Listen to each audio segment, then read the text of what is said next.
Hello humans, Mr. Bell here with a sketchbook activity. As you have seen in the slideshow you just looked at, this unit is going to be about the idea of using a graffiti and the lettering in graffiti and the ideas behind graffiti to make art.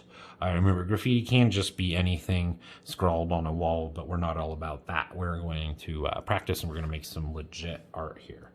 So this unit is called Graffiti. So Graffiti. Graffiti. Remember, write that up in the corner, please, so that I can grade this easier when we turn these in, when we turn in the final unit. So what we're going to do for this activity is you need to practice writing either your first or your last name. I'm going to go with my last name, which is Bell. So I'm going to write those words. I just said write. That's the first thing I really want you to do, is get the idea of writing letters out of your head. We are drawing letters for this. So be much more careful with those lines than you do when you're just writing. This isn't about just getting the word down. This is about drawing a picture using those letters that are in your name.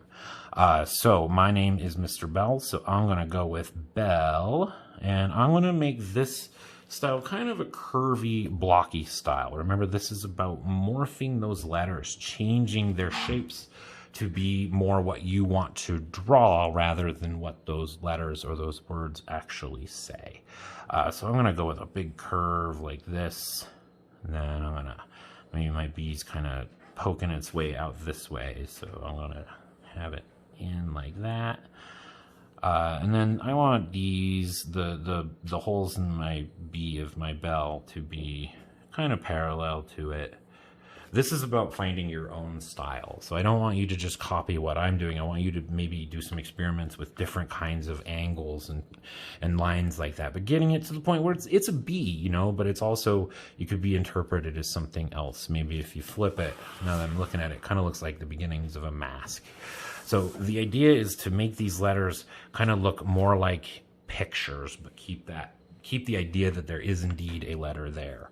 And then I want my next letter, which is an E, to kind of be behind this B, because I want all of these letters to appear like they're kind of stacked on each other. So I'm going to purposely start my B or my E over here. So the E, the back part, the swoop of my E, you won't see it, but it's going to be right here. I'm going to shoot that out, and then I want this, maybe this tail to go kind of crazy up like that. Because again, remember, we're working on not writing, but we're changing these shapes to be something that we think will be good to look at rather than just read. And maybe this tail kind of comes up here and ends a little fatter than it was. And then I'm going to put that little hole. So again, changing the shape of it purposely. This is going to be a pretty mild like change or morph of what these letters actually look like. But I just want you to be adding little embellishments, little extra things to your letters, and maybe changing the shape of them, or maybe even going crazy and writing backwards. And then the next one, I'm going to purposely draw an uppercase L. Kind of going maybe back and forth between the shapes of letters. I'm thinking I'm going to use an uppercase L simply because I think it will look better, not that it'll actually write the word. So I'm going to start up here, and it's going to be behind this E. Maybe it'll end kind of right around there. Then it's going to shoot out here at a little bit of an angle, and it's going to be like extra long. Then I'm going to block that out. And then I'm going to finish this L. It's a pretty simple little L shape. Then I have to add another L, and this time I'm going to drop it down a little bit. I'm going to draw another uppercase L, just again because I think it looks better than a lowercase. And this one's going to fall down a little bit. And then it's going to be kind of similar to this one, kind of mirroring it. And then purposely kind of trying to draw your eye down. And I don't like that this is another, so I'm going to erase that line. And voila, I have the general shape or the kind of plan of what I want my graffiti name to look like.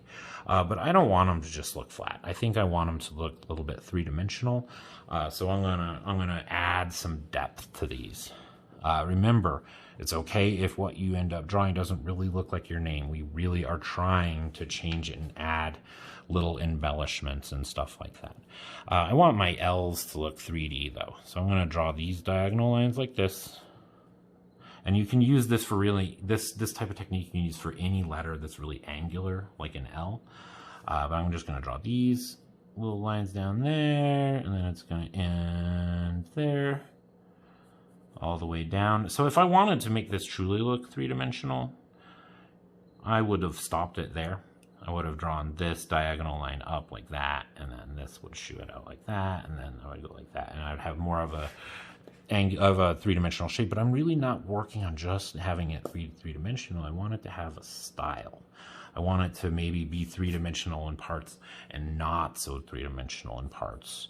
Or maybe I'm going to have it look a little three-dimensional down here, just to kind of fool the viewer's eye into thinking they should know what it looks like, but maybe in the end they don't. So it's okay if your letters don't look perfectly three-dimensional. I'm purposely doing that. And then I want this L to look like it's in front of this L, but then over here I'm going to have this L in front of this L. So I'm going to draw this line, and I'm going to stop it there. And then I am going to continue it over there. So now it kind of looks like this L is sticking its top part through the lower part of this L. And then right here, you know, I don't really like how this area looks down here. I think it seems a little unbalanced.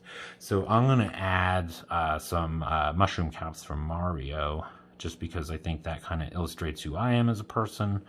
And I know that graffiti style often will include pop culture references. Mickey Mouse often is found in your graffiti style.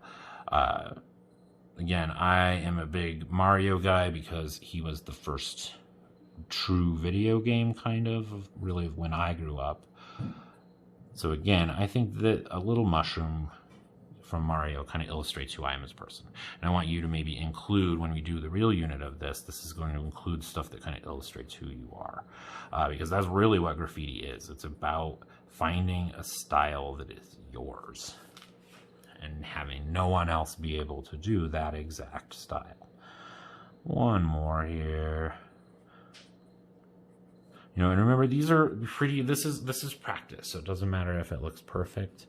And then maybe I'm going to add one more little embellishment here. Maybe I want to make this B seem a lot more 3D, but I also don't want it to look totally, so I'm going to try to trick the viewer into thinking it's three-dimensional on both sides. But I'm going to have it hide behind that B,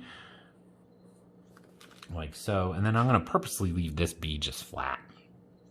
And then, you know, looking at it, I think it could use a lot more decoration, but I don't want to waste your guys' time. I want you to do this. But I am going to add one little decoration in this. I think this L could benefit from maybe having some, what looks like kind of holes going down it. So I'm going to fill up with all of those circles, and then I'm going to add just a little hint of a shadow in here to make it look like these are actual holes. What I'm really trying to illustrate here for you is that just start layering these letters. Purposely mess with how they look and the angles that you look at them from. And try to change it instead of just writing that letter. Find your style. Maybe yours is a lot curvier, maybe yours is a lot flatter, but it's a lot more flowy, kind of like a calligraphy script or something like that. What I'm really looking for you to do though in this practice is try to figure out what your style of particular graffiti is. Okay, so first or last name just one time anywhere on your in your sketchbook paper, and please do write this graffiti up in the corner. That will help me grade it as I go. So this is not done. I'm going to finish this on my own time. What I want you to do now is I want you to work on yours.